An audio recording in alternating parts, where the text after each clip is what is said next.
Dans les terres des Mazés, là où le bruit des sabots se mêle au souffle du vent, l'amour est un chemin parfois semé de choix difficiles. Voici l'histoire de Nalia, une jeune femme au cœur pur, et de Maro, un jeune berger amoureux depuis l'enfance. Ils auraient dû vivre un amour simple. Mais l'or, l'avidité et les promesses brisées ont tout bouleversé. Écoutez bien, car parfois, ce n'est pas le manque d'amour qui détruit une union, mais ce qu'on choisit de mettre au-dessus de lui. Nalia et Maro avaient grandi ensemble. Ils couraient dans la savane, partageaient les mêmes jeux, les mêmes secrets, et un jour, à l'ombre d'un acacia, ils s'étaient promis. Quand nous serons grands, nous nous marierons. La promesse d'enfant, douce et innocente. Mais sincère. Car Maro était prêt à tout pour elle. Et Nalia, elle aussi, rêvait de cet avenir. Un jour, un riche marchand du Nord arriva au village. Son nom était Suganda.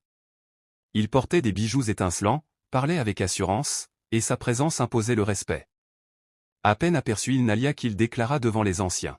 « Je veux épouser cette jeune femme. Je paierai un prix que vous n'oublierez jamais. » Des sacs d'or furent déposés devant le conseil. Le village tout entier retint son souffle. L'or brille, mais il peut aveugler. Le père de Nalia, séduit par la richesse promise, pressa sa fille d'accepter. « Cet or nous aidera tous, Nalia.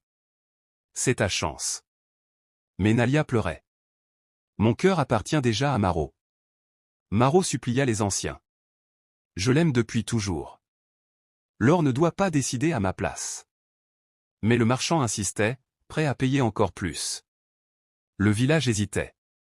Et Nalia se retrouvait déchirée entre l'amour sincère et la pression de tout son peuple. Un soir, alors que la décision devait être annoncée, Maro surprit Suganda en train de discuter avec le père de Nalia. Le marchand avait doublé l'offre. L'or brillait dans les yeux du père. Et Maro comprit que leur amour venait d'être vendu. Le lendemain, devant tout le village, le père déclara. Nalia épousera Suganda. Le cœur de Maro se brisa comme une calebasse jetée au sol. Nalia tomba à genoux, incapable de retenir ses larmes. La veille du mariage, Nalia prit une décision désespérée. Elle s'enfuit dans la nuit, cherchant Maro.